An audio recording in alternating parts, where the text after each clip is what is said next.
Yes, please. In fact, I appreciate that.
Alrighty, it is 9, so we'll go ahead and get started. Folks who are on Zoom today, please remember to drop off your exam today. Have a roommate do it if you don't feel well enough to come out. If you can't find me in my office, just put it under my door and I will get it when I return to my office. I do teach a lot today, so I'll be kind of in and out of my office. Alrighty, so those will probably be graded in a weekish. That's what I try to shoot for. And in the meantime, we're going to start talking about industrial organizational psychology. So this is the part of psychology where you can make a decent amount of money because it's within the business realm. You kind of get business money as opposed to folks who are, working for academia, working for other areas where there just might not be as much money available. And so that is definitely something to keep in mind if money is a primary driving factor. Now, that doesn't mean you can't make a very good living working in those other settings. It just means if you really want to make really good money, this is a nice opportunity to do so.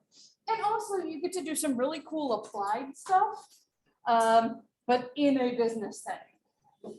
So oftentimes you're working to try to help or change groups rather than focus in on one individual. And some people find that more rewarding.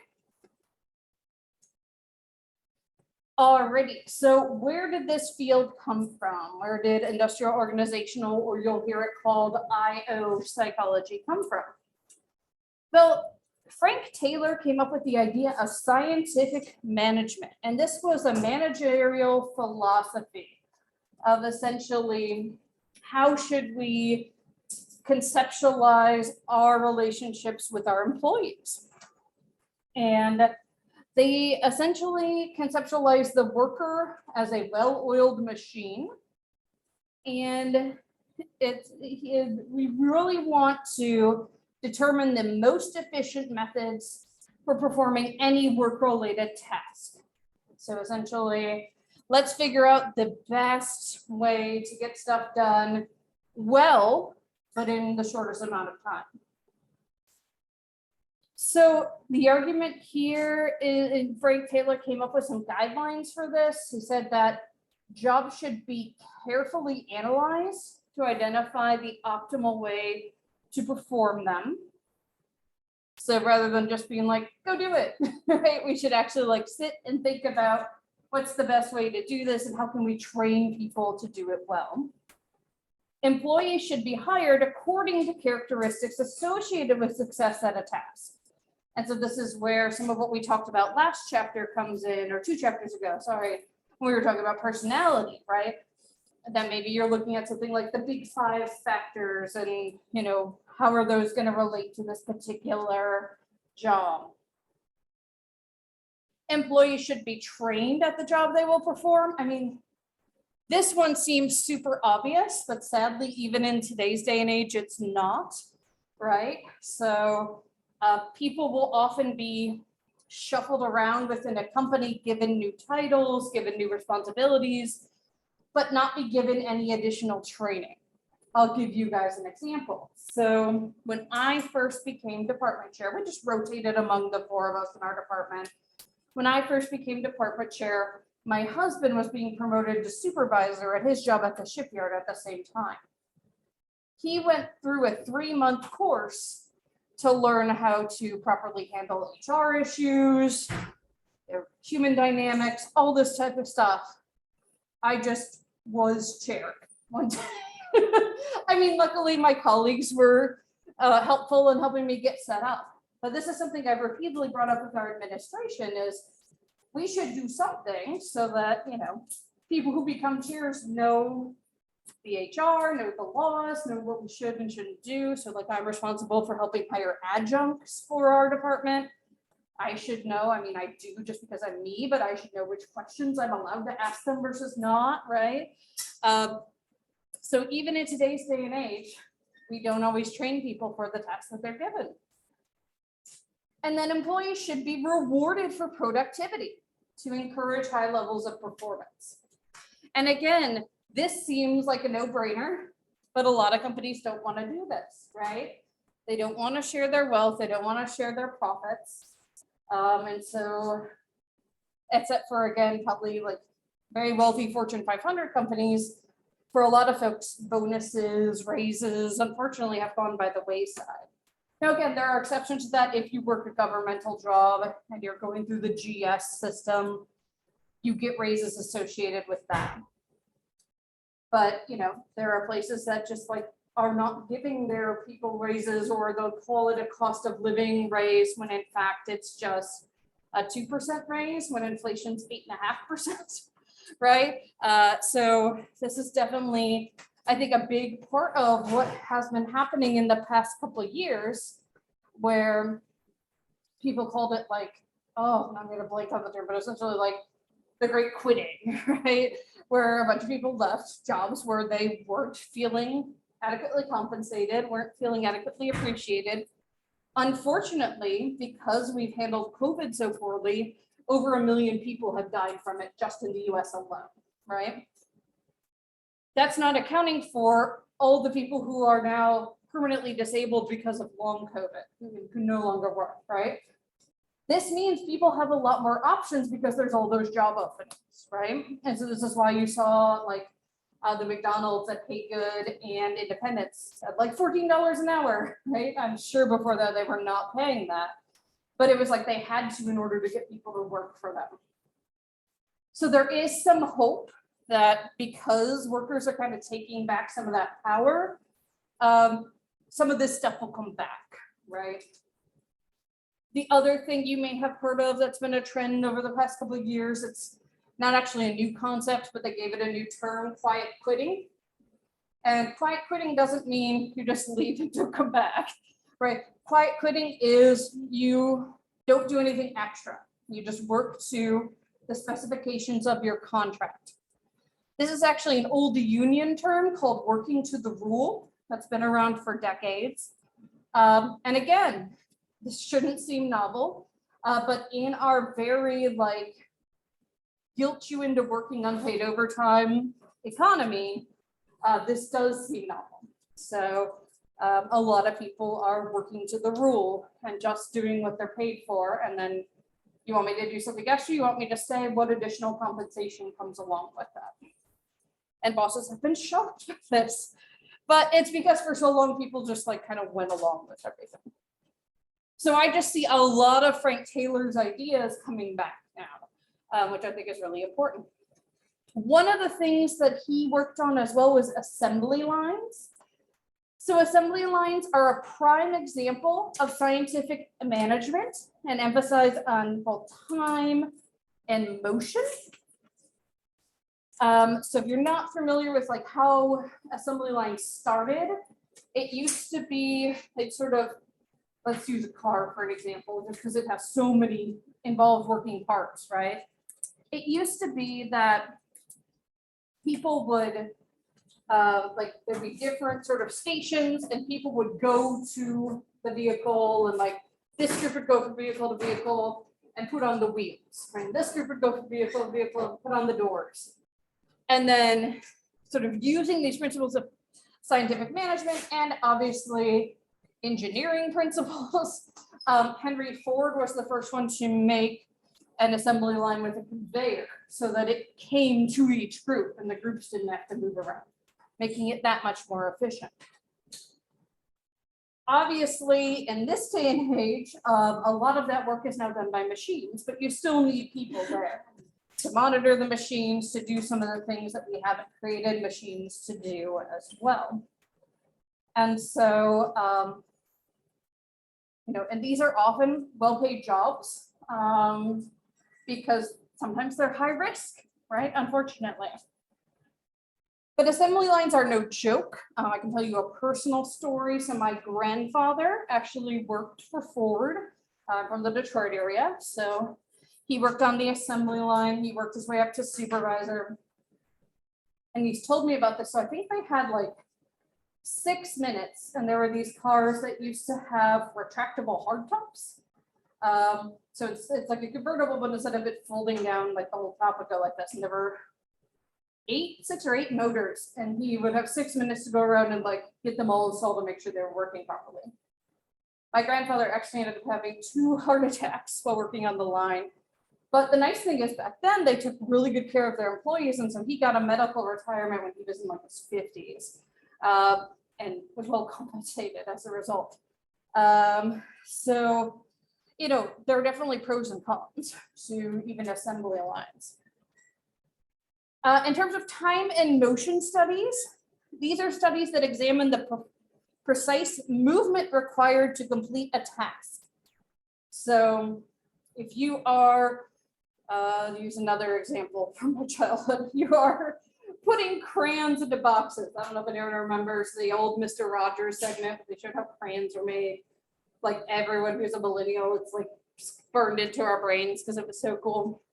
But if you're the employee who like puts crayons into boxes, or you're the Amazon worker that puts stuff into the boxes and seals them, what time and motion studies would do is look at what is the most efficient way to do that and the way that conserves the most energy, like literally down to the kinesiology of your body, right? What's going to minimize things like back strain or overuse injuries. Because every time an employee gets injured, that's time and money on the company. So they identify and eliminate unnecessary movements as part of that process. Another thing that this has gone into is the selection and recruitment of military recruits.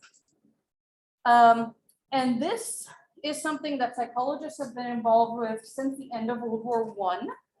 So we started getting involved in like screening people, like essentially to see, are they going to be able to follow orders? Psychologists came up with these tests called the Army Alpha and the Army Beta. Alpha was for those who were literate, beta, what you could take even if you couldn't read, to screen soldiers. So because we had started this at the end of World War I, we didn't have that much of an impact, but during World War II, psychologists got much more involved, sort of screening workers who's going to be a good fit. And then that sort of, we took that knowledge and we took what we learned from working in these military settings and applied it to industry. And of course, this still happens today, where folks who are in the military or civil service get trained to do these things and then go work in industry. And sometimes you can make more money, but also fully got to say, sometimes it's riskier. So again, anecdotes are going to give a lot of stories of people I know today. My husband is civil service for the DOD. He is now in training, but used to work on the reactors on the submarines.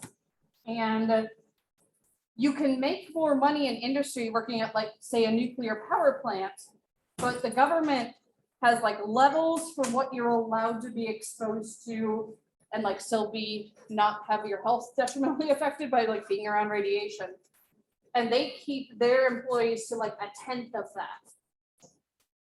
If you go into industry, you're gonna like consistently get that much exposure every year, which is really hard on your body. And you know, if you go over, gives a risk for cancers, things along those lines. So it's like, yeah, in theory, you can make more money, but is your health worth it? He doesn't think so. Plus, he actually likes his job. I laugh because it shouldn't be novel to like your job, right? But unfortunately, in today's day and age, sometimes it is. All right, another sort of subset branch of IO psychology is ergonomics, also called human factors. And this is the intersection of engineering and psychology. This helps determine the best way to interact with technology. It focuses on the safety and efficiency of human-machine interaction. So this can be very wide-ranging. It can be from those machines that are now on the assembly lines to your smartwatch, to your phone itself, right? To, you know, now we're starting to look at robots in the home, right? And what can we do with those and what's ethical even, right? Psychologists kind of have to ask, right? If robots get to be sentient, where they can kind of think for themselves, if we are making them essentially do all our domestic labor, right? Is that now a form of slavery? These are things that psychologists have to ponder. My capstone class actually just read a really interesting article about human factors, about how sometimes, maybe not surprisingly, engineers and psychologists who work together on projects can have a hard time communicating because they use totally different language for things, right? So like if psychologists say, we have a model of that, we often are relating to like how the concepts go together. And for engineers, a model may be a physical model, right, of what they're looking at. So they talked about sort of reducing jargon, things along those lines.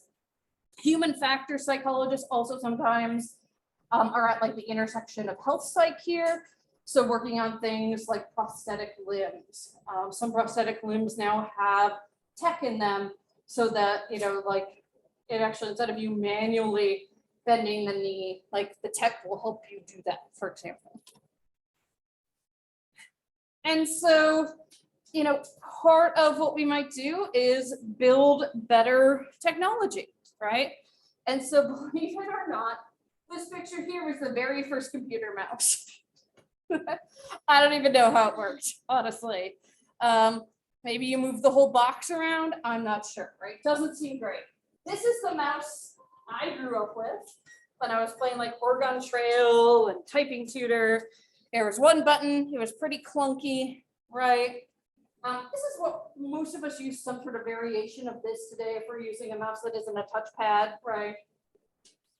But there are sort of human factors elements where we might think about how can we better mold this to someone's hand, increase usability, make it make sense. And the ergonomics part of this comes in as well. I don't know if you've all ever seen the ergonomic keyboards that sort of like bend up. Those are supposed to be better for your wrists and things like that, because some people who like all they do all day is type can develop carpal tunnel, other sort of overuse injuries in the hand and arm. So psychologists would help with sort of thinking about the human factors, the human aspects of these things. So probably the most famous series of studies done in IO psychology are the Hawthorne studies. And these were conducted between 1927 and 1932. And what Hawthorne really wanted to look at was how do your work conditions influence your productivity?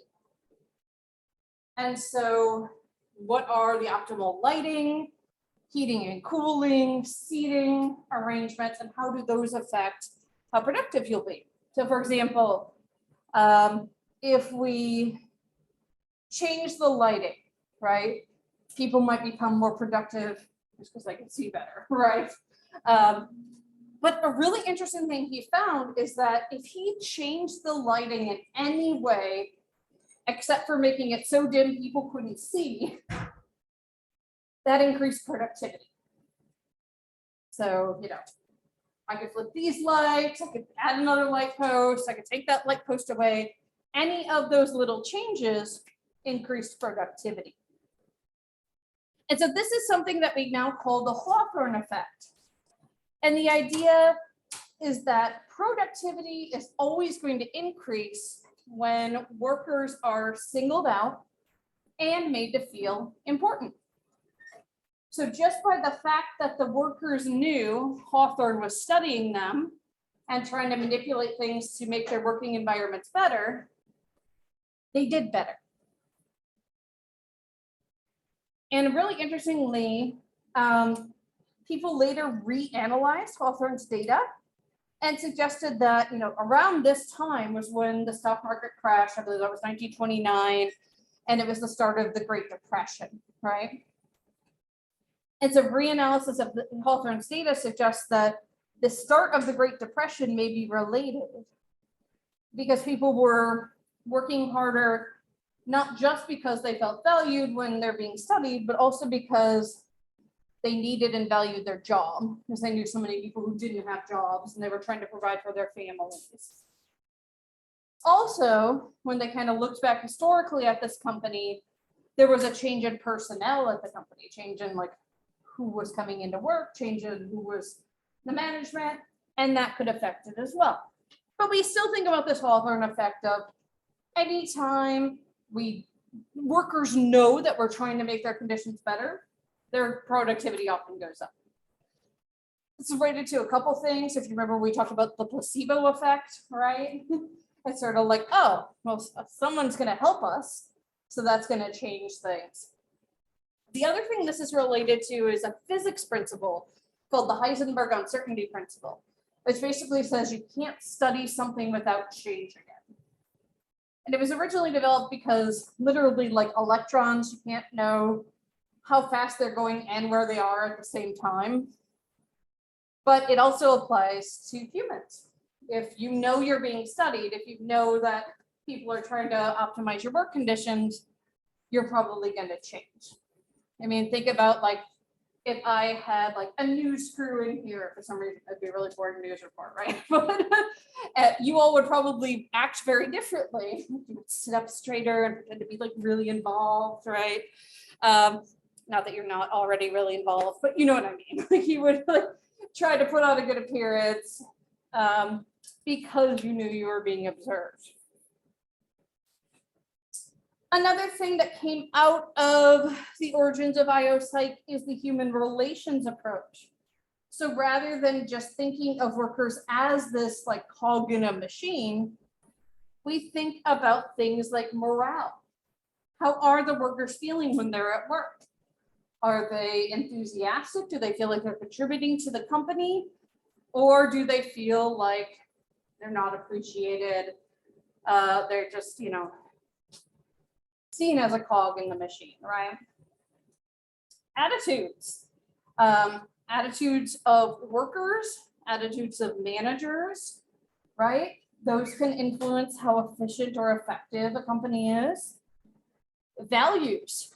If workers truly believe the company has a set of values and is working towards that, they buy in a lot more, right? They feel like, okay, like this is something I believe in. And modern companies have weird ways of doing that, right? So like one of Google's mottos for their workers is don't be evil, right? It's like, that's an interesting way to put it, right? You could obviously reframe that as like, let's better everything, but don't be evil. Also just how you treat your employees, how you treat your managers, right? There's this idea that like, if you just give your workers a pizza party, they'll feel better, right? I mean, that's sort of like a silly example, but it is that idea, as opposed to what the workers usually want is like that money you use to buy pizza, like just do something simple, like, buy a fan if the workplace is too warm, right? Or a lot of people now are really asking for better ventilation, right? That's why Dr. Martorell made this box out of her own funds, because this helps to scrub the air, makes it safer for you, makes it safer for us, right? This is something the school could have done, but they didn't. So Dr. Murrell took it on herself to do it herself, right? So yeah, don't just check a box, like ask the workers what will actually help them, right? And oftentimes people are hesitant to do that because they know it's going to cost more money. But we always need to weigh, is the output of that money right now actually going to be better, like lead to better outcomes in the future, right? Alrighty, so this is a chart of the best companies to work for in the aughts, 2001 to 2010, and why they were given that distinction. And so you can see they're in a whole host of different fields. So like the Container Store, finance companies, Smuckers making the delicious jam, right? Biotech, network storage, things along those lines. And then what you see is, part of what goes into this is what are the breakdown of who's actually employed there. And so you'll see some of these companies like Google, not great in terms of representation of women. Some of them are better representation of minorities, which is good. Some of them are not, right? Those things all make a difference in terms of diversity of ideas, right? Which can contribute to productivity, not just in traditional ways, but in terms of like coming up with novel, exciting ideas, but also to workplace comfort and people staying there, right? So a lot of times you may have heard of this term before. We'll talk about the leaky pipeline in tech or in STEM fields in general. And the idea is that a lot of women and a lot of people of color might be training for or even start working in tech and then leave. And a large part of that is due to facing discrimination, sometimes facing outward harassment, not feeling that there's a community to support you, feeling like your voice isn't heard, things along those lines. So if you have more people working there who are like you, then the idea is that hopefully they can help change the environment. And then you see some of the perks and benefits that make it why people like to work at these places. And some of these are pretty simple. Unlimited sick days.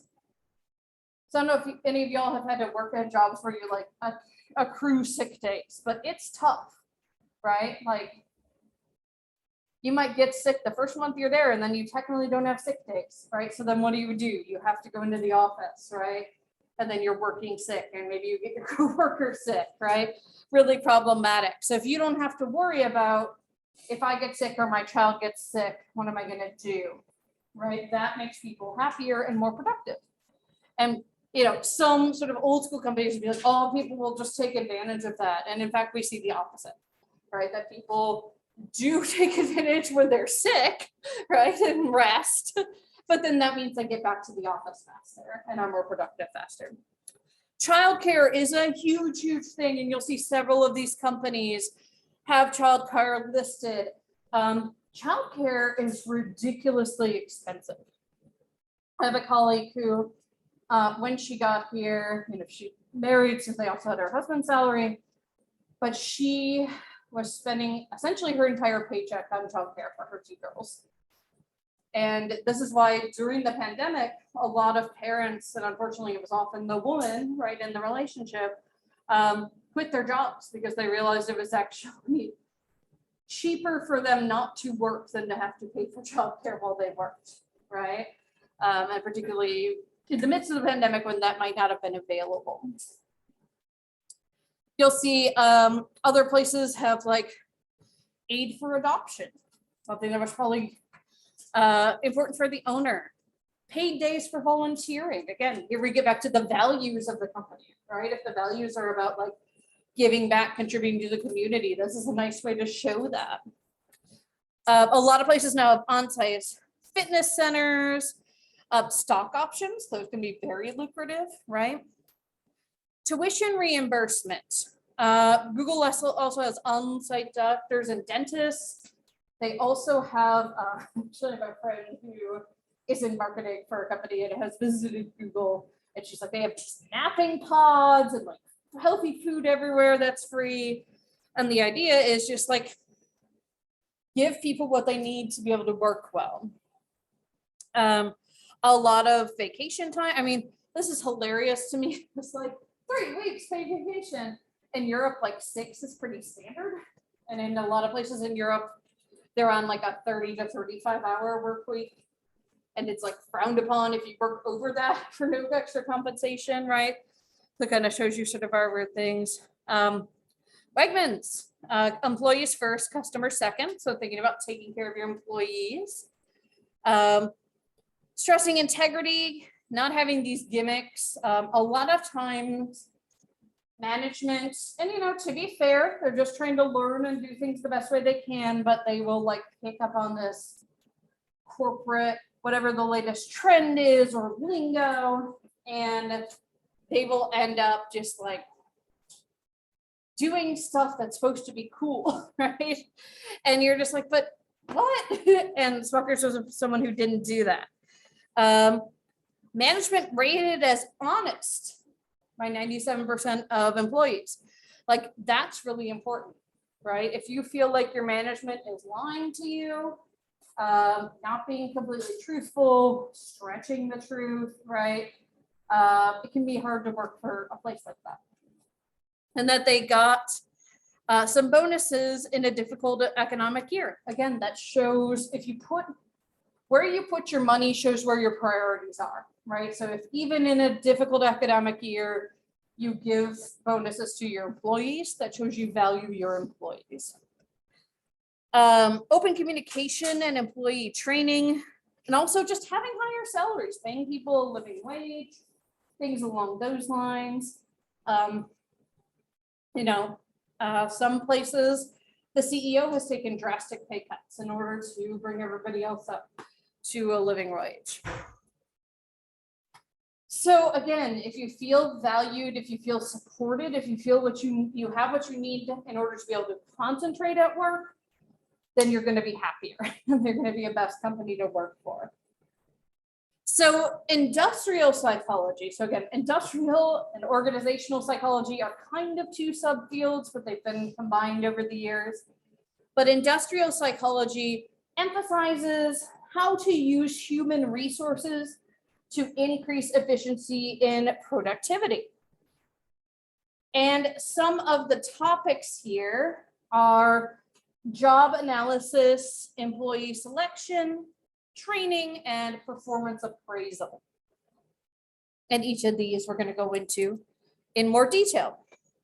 So for job analysis, one of the most important things you can do in job analysis is before you even hire, you want to generate a detailed job description so that people know what the job actually entails. You want to follow a systematic procedure to come up with this. You want to break the job into small units. What are they actually spending their time doing, right? If you're just like, you're going to be administratively assisting. Okay, what does that actually mean? Answering emails, answering phones, right? But in some places that might also mean you're responsible for overseeing meetings that your boss can't go to, right? That's an important thing you need to add in there. And another thing, again, seems obvious, not obvious everywhere, is creating a detailed employee manual that breaks down how to do the job, and then also any policies and procedures related to that job or any other job, right? Things like maternity leave, sick leave, health insurance, things along those lines. The description should be job oriented. So it should focus on the job itself rather than the company and like talking up the company. And you also need a person-oriented description. So what knowledge should that person have or do they need to gain? What skills should they come in being able to do or need to be trained for them? What abilities do they have, right? So their abilities are things that are different than skills, like being able to like sweet talk a potential customer, right? You can't argue that's a skill, but it's something that people can just do better than others, right? Abilities. And then O is other characteristics that might be important for that particular job. So for example, if this is a job where you're going to be like, I don't know, making 50-pound bags of dog food, and your job is going to be to like move them around, then you probably need some physical strength, right? Things along those lines. Sometimes people will be weird with this though. Like a lot of job descriptions will say things like, need to be able to lift 20 pounds. And it's like, again, an administrative assistant job. And you're like, really? And unfortunately, in some cases, not all, sometimes it's just a copy paste from another job, right? And they should have looked at it in this detailed way. But sometimes it is to try to eliminate people with disabilities, which is really sad, but true. It's a way that you can legally discriminate.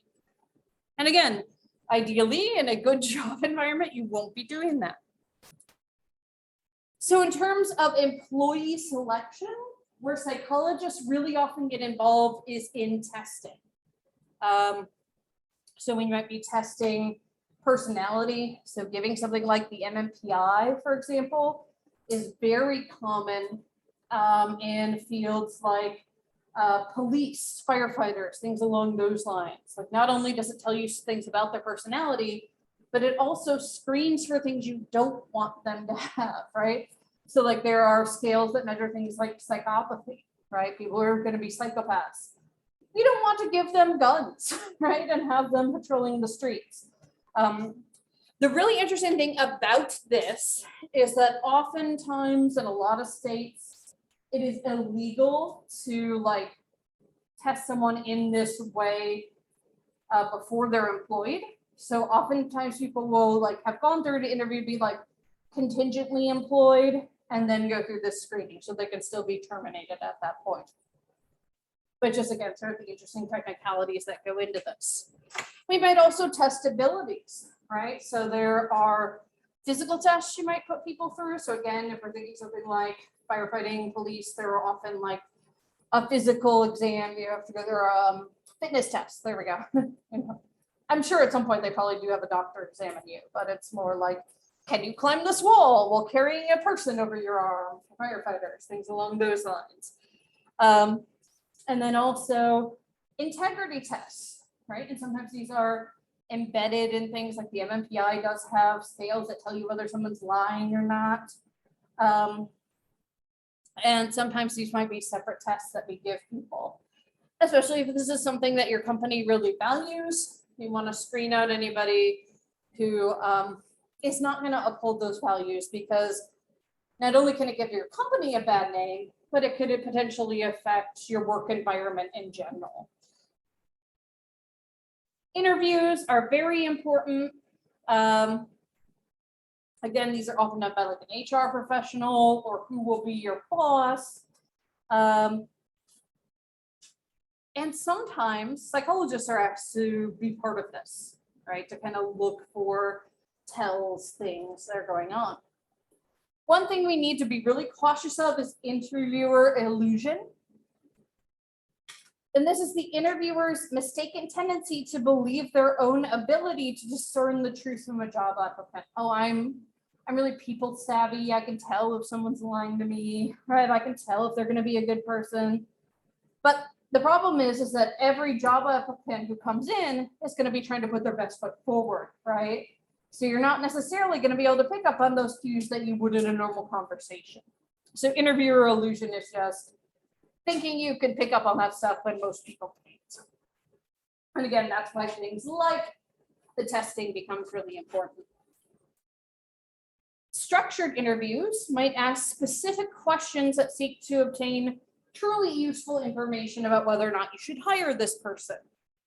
So an example might be, can you tell me about a time when you had a conflict with someone and how you worked that out? So now you're asking someone to talk about their workplace dynamics, right? How are they going to be with other members of your team? The ideal is you don't want to bring in someone who's going to disrupt your team, right? Who might already be working really well together. Sometimes you also have them give work samples and mock tasks to do. I do have to say, this is sometimes really exploited, unfortunately, in the current economy. So some places will ask you to come up with like an entire like workflow plan or a proposal for something. And this can take hours and hours and hours to put together, and you're not being compensated for that time because it's part of the interview, right? And then sometimes they don't hire you, but they take your ideas, right? Again, those are probably places you don't want to work for, but more and more people, again, that's sort of part of this quiet quitting era, are like, no, I'm not going to do that as part of the interview. If you want, you can compensate me for that, but if not, then thanks but no thanks, basically. And so I hope that over time that those will become compensated and things along this line. Anytime you're hired and they do some training with you, things like that, you should be paid for that. And that's our next topic.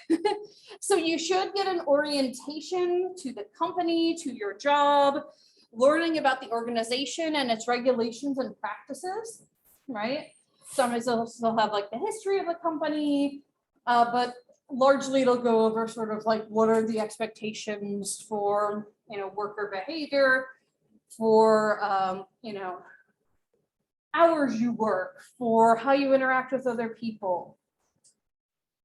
Some places have moved to more computer-based orientations because it saves HR or trainer time. And sometimes these work, and sometimes people can feel disconnected when they do those. So it's definitely something that companies have to weigh, you know, which is the best way, or maybe you do some combination, right? I remember, so I had worked for Kohl's, the retail shop, in high school, and then I went off to college and I came back a couple of years later and I had to go back through training because they've like updated their systems and everything. And I want to say I had like maybe a half hour with the HR person and then like 8 hours in a room on a computer. And like to the point that like at some point someone came in and turned off the light. And I was like, excuse me. And they're like, oh, we didn't know anyone was in here. Right. And like, yeah, I got the training, but I don't know like if that was the best introduction if I hadn't already worked at that company, right? Formal training, a lot of times, especially if you're going to be doing something that potentially is risky, they will give you a lot of training to the point of over learning it. They want to make the task automatic. They want to put it in your muscle memory. So my husband, like I said, he's now with training.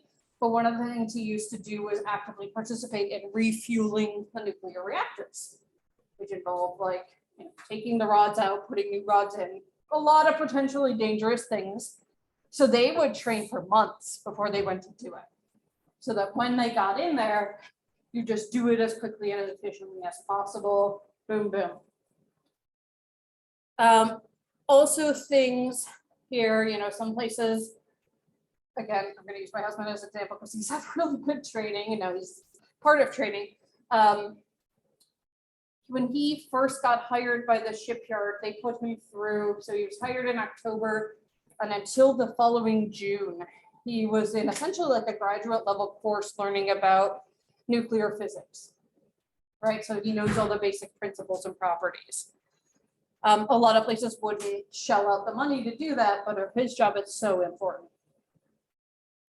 Another thing that some places sometimes forget is ongoing employee development, right? So technologies change, laws change. How are you going to make sure your employees know what they need to know? A lot of places will do this with like a lot of PowerPoints you got to sit through on the computer, or you full admission. When I worked at the VA, we had to do these, and I would just skip the PowerPoint and answer the questions at the end because they were often things I knew, right?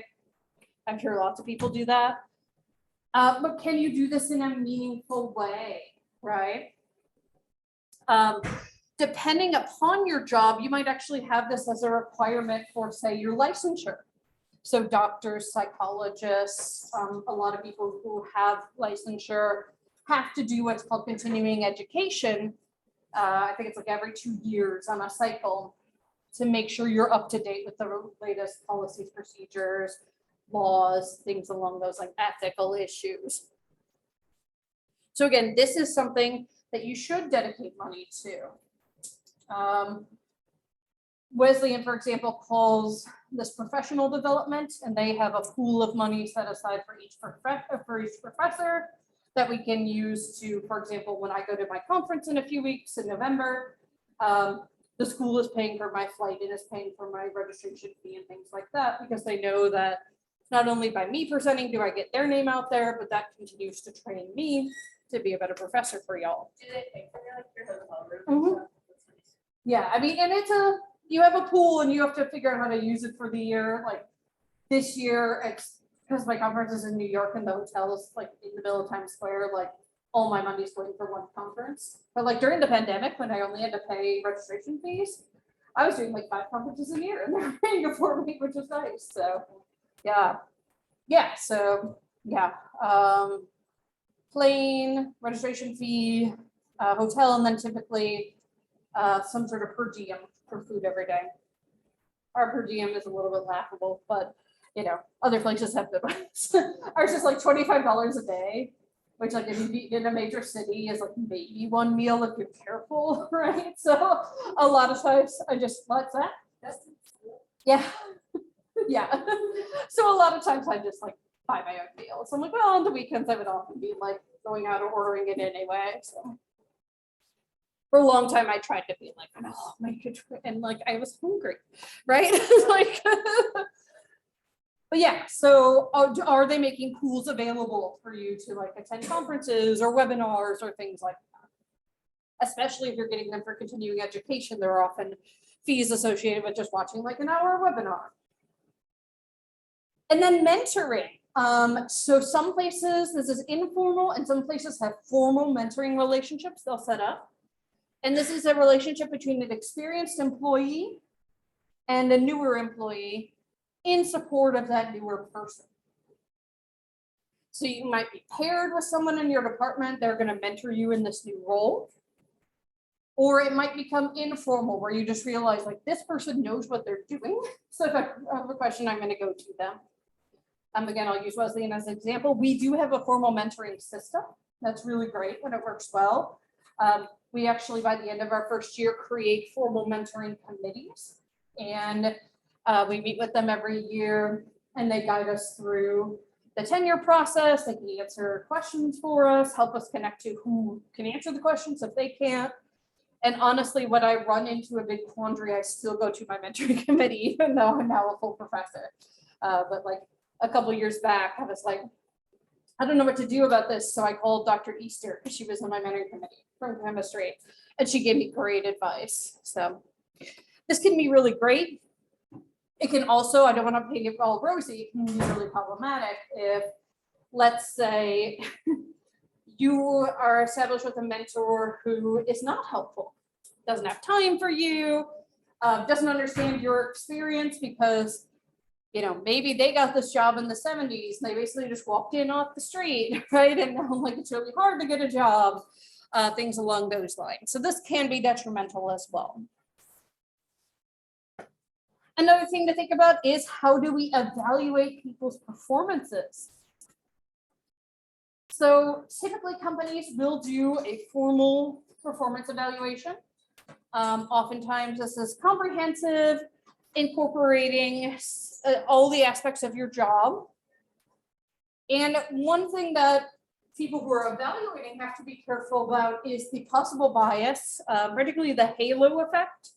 Like if a person's doing well in one area, sometimes they'll like kind of give them the same score in all areas of their job performance, even if they're not doing as well on those other tasks. Oh, this person's great, right? And obviously you can imagine that going the other way too. If the person's struggling, if the employee is struggling with one area, then all of a sudden they might feel like they're struggling everywhere when they're not. 360-degree feedback is something that's really encouraged now. Although again, it's time consuming, expensive.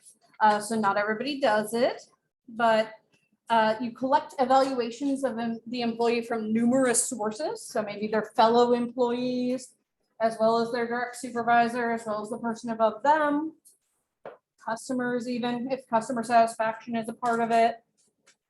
And then there is more variability here. And so what that suggests is that the ratings from each of those groups of people are reflecting the actual performance of that employee rather than, again, the sort of halo effect, general impression. Alrighty, we will end there for today.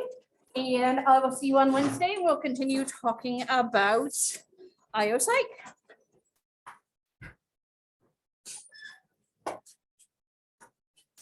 Again, people on Zoom, make sure you put your exam under my door today.